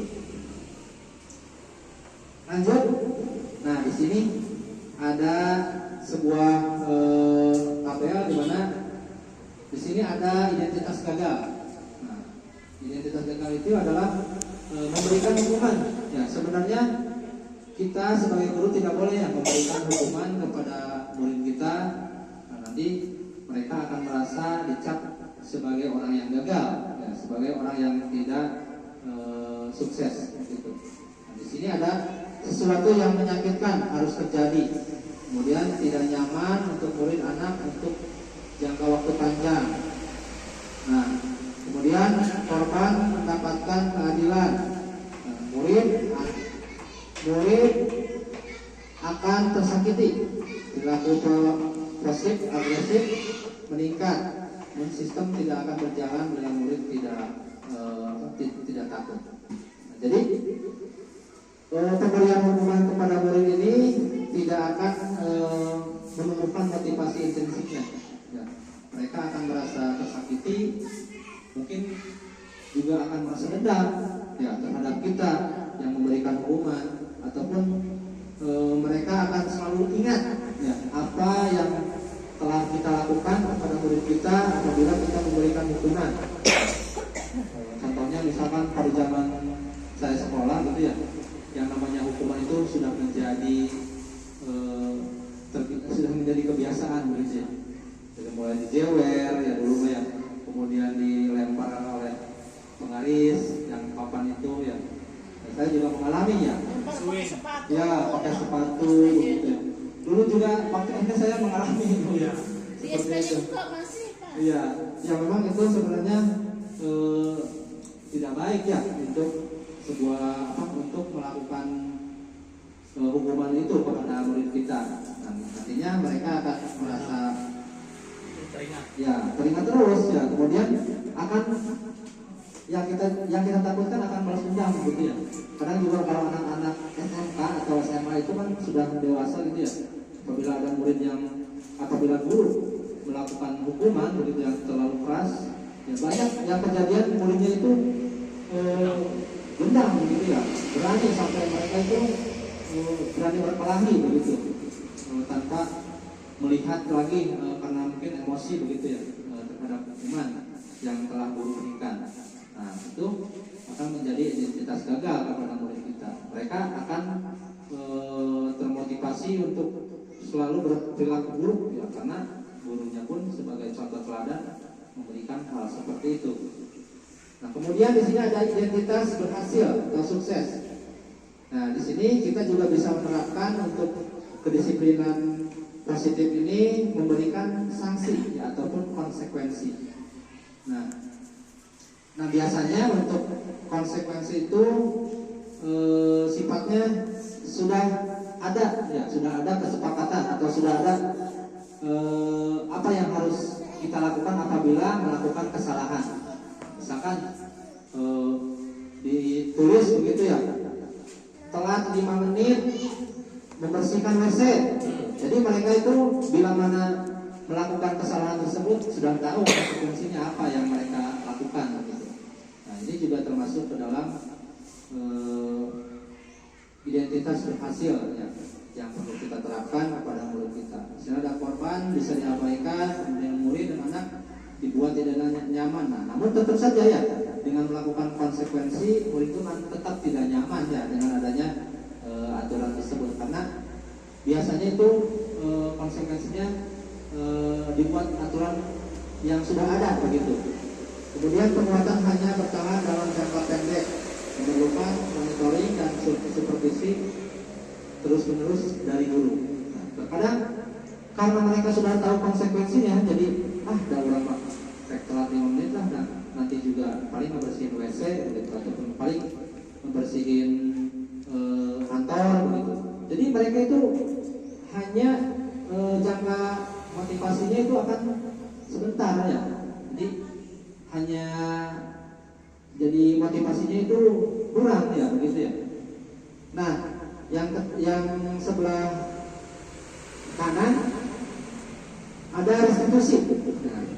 Nah ini juga untuk restitusi sebenarnya saya baru belajar ya, baru mendengar begitu istilah restitusi. Ya, saya mendengar istilah ini itu dari guru penggerak ya, di mana restitusi ini menjadi sebuah identitas yang perlu kita terapkan kepada murid kita. Nah, dengan melakukan restitusi, anak ini akan yang tadi nih, win-win solution, jadi sama-sama menang, sama-sama diperhatikan, sehingga akan tumbuhnya motivasi dari dalam dirinya atau motivasi intrinsik. Nah, di sini ada restitusi itu merupakan pilihan. Nah, jadi apabila anak melakukan kesalahan itu mereka diberikan solusi, Bapak Ibu ya, diberikan solusi terlebih dahulu. Nah, kira-kira kalau telat nih, kalau misalkan anak kita ada yang telat sekolah, gitu ya, kita tidak boleh menghukum, apalagi tidak boleh memberikan konsekuensi ya, ataupun memberikan hukuman. Nah, kita tanyakan dulu, kira-kira solusinya bagaimana nih? Nanti besoknya bisa tidak telat lagi, ada solusi tidak yang perlu kamu lakukan sehingga kamu tidak telat lagi. Misalkan ada Pak, bangunnya jangan kesiangan, terus apa lagi? Jadi kita menggali solusinya, yang memberikan solusinya mereka sendiri. Kita hanya memberikan dorongan begitu. Apa yang perlu mereka lakukan sehingga anak tersebut tidak melakukan kesalahan lagi begitu. Kemudian juga menguatkan untuk murid dalam jangka waktu yang panjang. Nah, itu bisa dengan melakukan seperti itu mereka akan merasa nyaman dan akan memang lebih gampang menerapkannya. Kemudian korban mendapatkan ganti. Nah, itu menjadi solusi mungkin yang maksud dari tadinya. Kemudian anak mendapatkan penguatan seperti motivasi ya, bahwa dengan melakukan seperti itu anak tersebut akan begini. Jadi anak tersebut akan mendapatkan perhatian dan akan mendapatkan motivasi. Kemudian masalah juga bisa terpecahkan ya, tanpa harus ada kekerasan ataupun ada hukuman kepada murid kita. Kemudian juga murid belajar bertanggung jawab untuk perilakunya. Nah, seperti yang tadi saya sebutkan, dengan kita memberikan dorongan ataupun memberikan sebuah pencerahan untuk melakukan solusi tersebut, mereka akan bertanggung jawab atas perilaku yang mereka lakukan. Saya solusinya yaitu harus dibangunkan oleh ibu saya. Misalkan ada lagi nggak alarm HP. Nah, jadi dengan solusinya sendiri begitu, mereka akan bertanggung jawab. Karena ini pilihan saya gitu, mereka akan bertanggung jawab. Nah, di sini ada 5 posisi kontrol guru. Nah, 5 posisi kontrol guru itu ada 5 ya, yaitu sebagai penghukum, pembuat merasa bersalah, teman, pemantau, dan manajer. Nah kita sebagai guru terkadang juga sebagai penghukum begitu ya, terkadang juga sebagai merasa bersalah ataupun sebagai teman ya, kemudian juga pemantau ataupun manajer. Nah dari kelima posisi kontrol guru ini saya sebenarnya juga pernah melakukan semuanya begitu ya. Namun untuk posisi manajer mungkin ini sebuah yang menjadi guru yang paling ideal gitu ya, paling terbaik di antara posisi 5 kontrol yang lainnya. Nah, terkadang saya juga memberikan hukuman kepada anak gitu. Ya, walaupun memang hukuman tersebut tidak berupa yang keras begitu ya, hanya diberikan sebuah konsekuensi. Kemudian juga pembuat merasa bersalah, terkadang saya juga melakukan hal tersebut ya. Saya merasa tolonglah begitu, jangan tolong kasihani Bapak gitu. Karena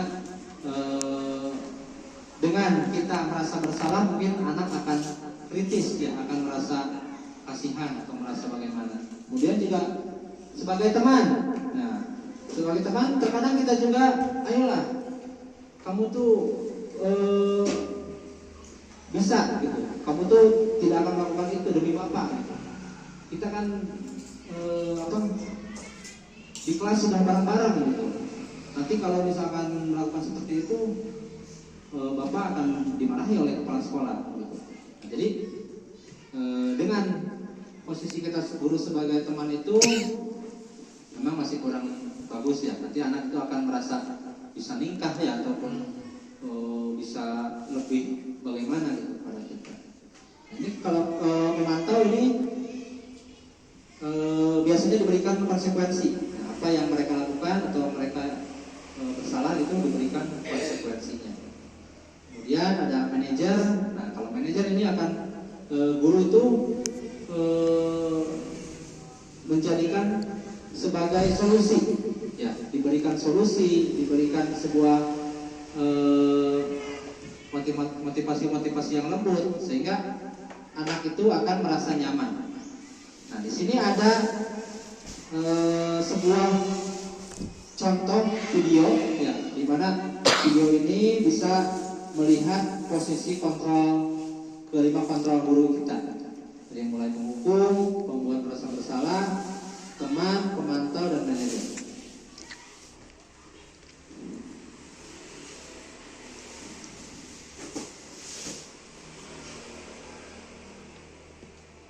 Ini ada contohnya.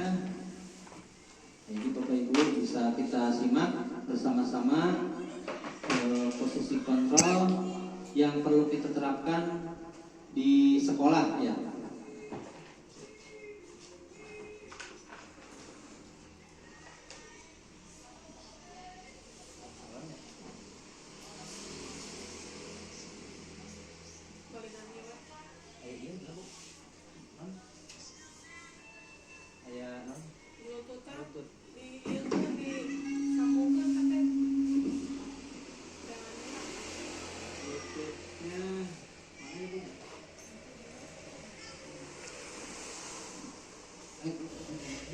Ini plan ya, karena sekolah kecil.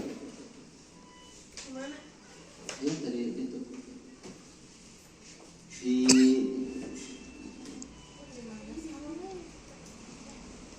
Sorong.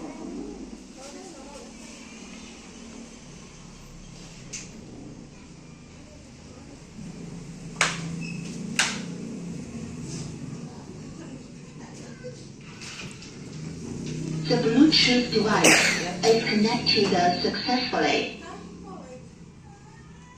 Kontrol.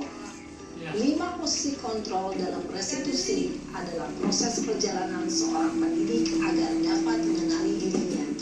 Pada video kali ini, kita akan membahas tentang 5 posisi kontrol yang dikembangkan oleh Diane Gossen dan contoh penerapannya.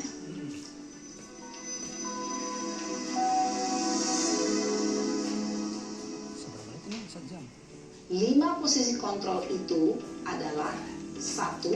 Posisi penghukum, 2. Posisi pembuat merasa bersalah, 3. Posisi teman, 4. Posisi pemantau atau monitor, dan 5. Posisi manajer. Untuk lebih memahami kelima posisi tersebut, mari kita saksikan kasus Naren yang terlambat hadir 20 menit di sekolah dan melihat bagaimana kelima posisi kontrol dalam menghadapi masalah tersebut.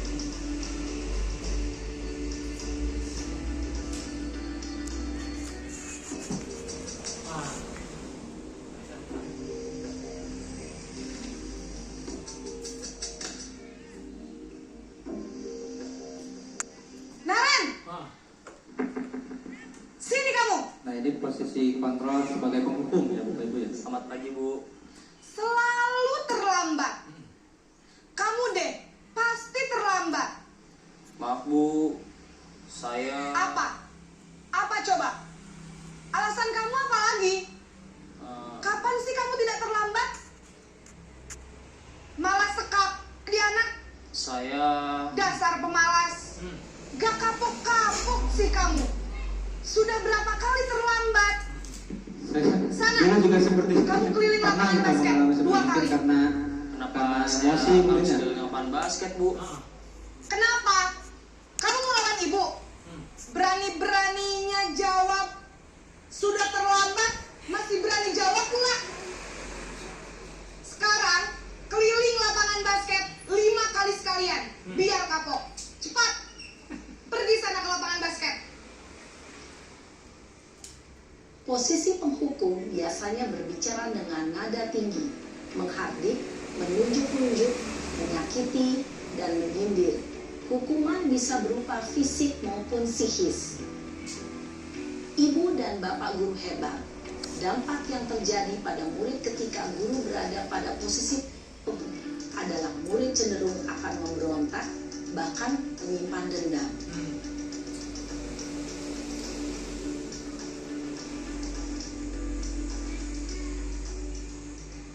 Posisi kedua, membuat merasa bersalah. Jadi guru tuh merasa bersalah gitu, apabila ada murid yang melakukan kesalahan. Naren!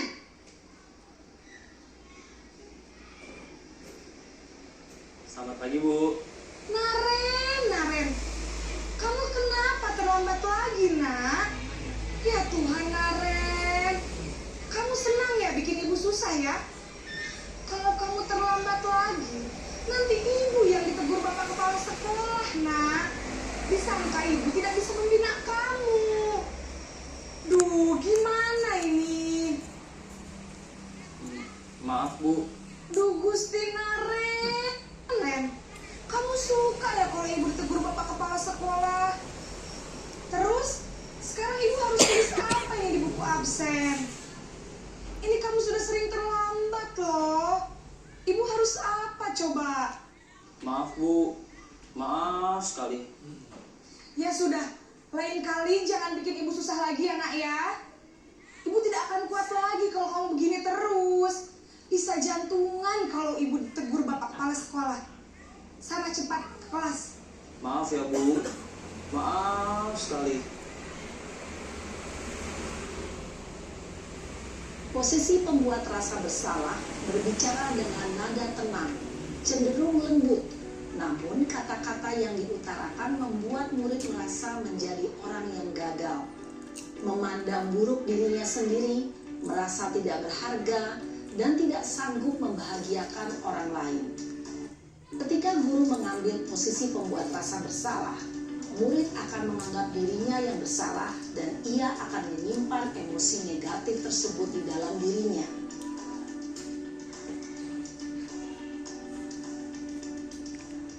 Ini posisi teman, posisi guru sebagai teman.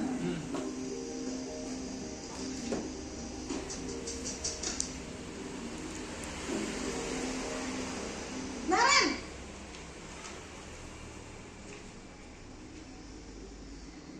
Selamat pagi, Bu. Wah, sudah jam berapa ini nak? Terlambat lagi ya sayang. Iya, Bu. Habis ibu saya lupa bangunkan saya, Bu. Kamu malah menyalahkan ibu kamu. Kamu bukannya anak yang larinya paling kencang. Kok terlambat sih? Iya, Bu. Saya memang terlambat bangun tadi. Jadi, biarpun saya lari kencang, tetap gak kekejar, Bu. Ya sudah sana. Nanti lain kali larinya lebih kencang lagi ya. Biar gak terlambat lagi. Bikin seneng ibu. Demi ibu. Bisa kan? Bisa lah, Bu. Ya sudah sana masuk kelas. Ibu beresin urusan absen kamu. Kamu ini ada-ada saja. Dalam posisi teman, guru berbicara dengan nada suara Pasti ya, sama ramah, anak-anaknya ya, sama cenderung murid. bersenda gurau untuk menjaga suasana tetap santai. Murid akan merasa senang, aman, dan akrab dengan guru. Identitas yang tercipta adalah identitas sukses atau berhasil. Namun, perlu diingat, karena ini masih dorongan eksternal, Motivasi maka ada eksternal faktor ya. ketergantungan dari murid kepada orang tertentu. Di sini guru sehingga di lain waktu murid bisa berperilaku baik, namun hanya kepada orang-orang tertentu saja. Posisi yang keempat, posisi pemantau atau monitor. Ini biasanya lebih menekankan konsekuensinya begitu ya.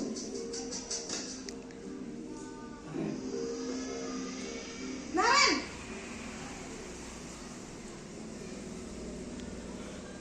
Selamat pagi, Bu. Naren, apa peraturan sekolah kita tentang jam berapa kita harus masuk sekolah, nak?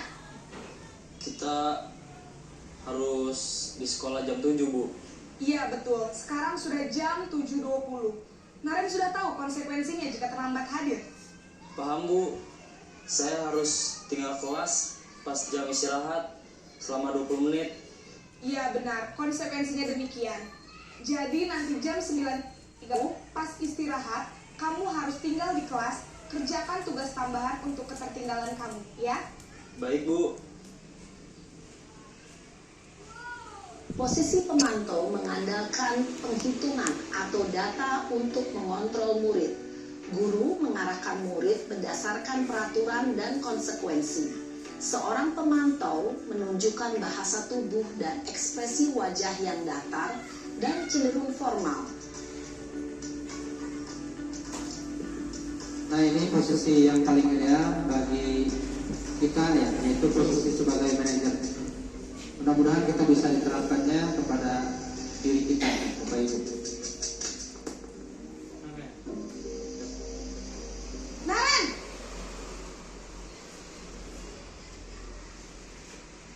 Selamat pagi, Bu. Selamat pagi, Naren. Maaf, Bu.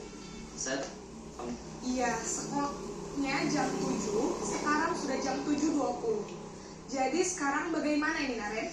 maaf, Bu. Saya lupa setel alarm saya semalam. Baiklah, menurut kamu, keyakinan sekolah yang mana yang perlu kamu tingkatkan? Menghargai diri sendiri dan orang lain mungkin ya, Bu. Setuju. Jadi, apakah Naren meyakini prinsip saling menghormati tersebut? Iya, Bu. Saya meyakininya. Apakah Naren bersedia memperbaiki masalah keterlambatan ini? Bersedia, Bu. Bagaimana kamu akan perbaiki masalah keterlambatan ini? Saya akan coba untuk tidak lupa menyetel alarm saya, Bu. Baik, kalau Naren lupa menyetel alarm di rumah, ada orang yang kira-kira bisa bantu mengingatkan tidak? Ada, Bu. Kakak saya, Kak Emma. Ada lagi selain Kak Emma? Selain Kak Emma, ada saya. Baik, jadi yang mengingatkan Naren adalah Kak Emma dan ibu kamu ya? Kira-kira akan mulai setel alarm kapan nih, Naren? Setelah pulang sekolah, akan segera saya lakukan. Baik, jadi Naren akan setel alarm untuk bangun besok pagi dan akan diingatkan oleh kakak dan ibunda Naren ya. Ada lagi yang mungkin perlu dilakukan, Naren, agar tidak terlambat bangun lagi? Tidak ada, Bu. Baik, Naren, terima kasih untuk kerjasama kamu. Sekarang kamu perlu kembali ke kelas untuk belajar. Baik, Bu. Terima kasih. Posisi manajer adalah posisi kontrol yang disarankan untuk membimbing murid memiliki sikap disiplin yang positif, yaitu murid yang mandiri, bertanggung jawab, dan dapat memecahkan masalah.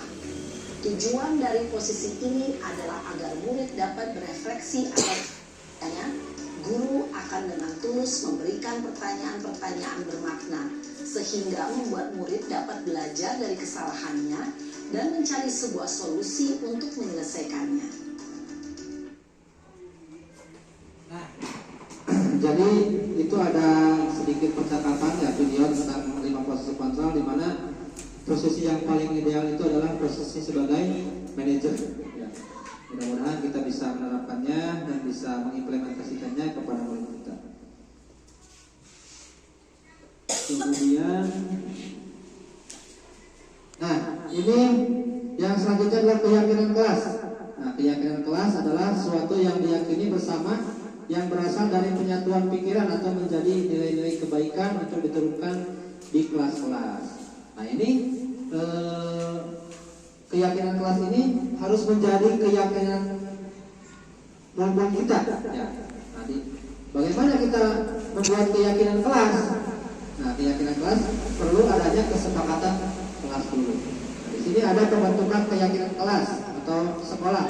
Nah, keyakinan kelas ini bersifat lebih abstrak, lebih peraturan daripada peraturan. Nah, jadi di sekolah kita itu lebih ke peraturan, atau lebih ke peraturan. Namun kita harus membiasakan anak kita untuk membentuk keyakinan kelas. Nah, dengan keyakinan kelas, anak itu akan menjadi bertanggung jawab dan akan menjadi mandiri.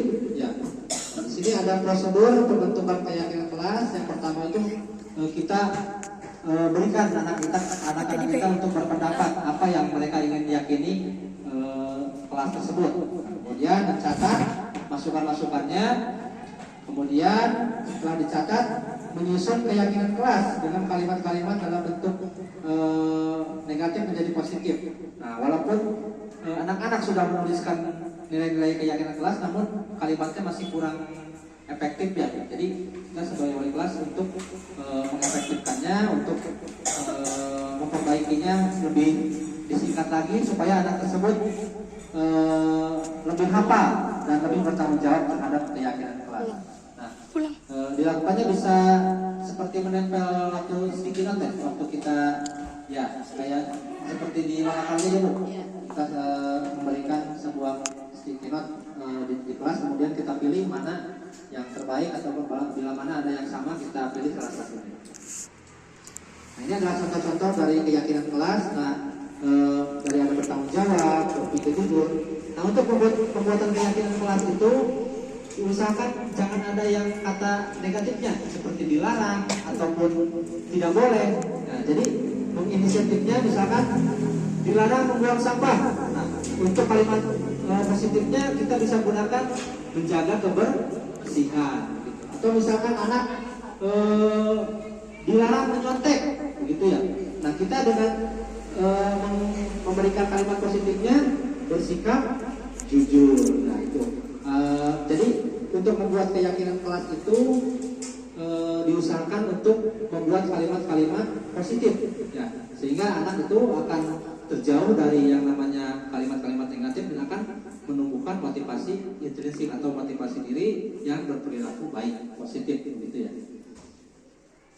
Nah, ini yang terakhir Bapak Ibu, segitiga restitusi. Nah, ini proses menciptakan kondisi bagi murid untuk memperbaiki kesalahannya supaya memiliki tujuan disiplin positif dan memulihkan dirinya setelah berbuat salah. Nah, ini sebuah percakapan yang perlu kita lakukan apabila ada murid yang melakukan kesalahan. Nah, di segitiga restitusi ini terbagi menjadi 3 tahap Bapak Ibu. Yang pertama yang perlu kita lakukan adalah menstabilkan identitas. Kemudian yang kedua, validasi tindakan yang salah dan menanyakan keyakinan. Nah, ini berdasarkan menstabilkan identitas. Di sini ada percakapannya, yaitu berbuat salah itu tidak apa-apa. Kemudian tidak ada manusia yang sempurna. Saya juga pernah melakukan kesalahan itu. Ya. Kemudian kamu berhak merasa begitu. Gitu ya. Jadi kita sebelum menghakimi anak gitu, kita tampilkan dulu identitasnya. Gitu. Kita seolah-olah kita ini merasakan, gitu. Pernah merasakan seperti itu. Kemudian tindakan yang berikutnya adalah tindakan yang salah. Nah ini percakapannya bisa, padahal kamu bisa melakukan yang lebih buruk dari ini ya. Kamu pasti punya alasan mengapa melakukan hal ini. Nah itu, jadi kita tahu dulu gitu, apa alasannya, kenapa dia itu melakukan seperti itu. Dan yang terakhir adalah menanyakan keyakinan. Nah, apa keyakinan kelas kita? Nah, kenapa kamu tidak meyakini keyakinan kelas kita?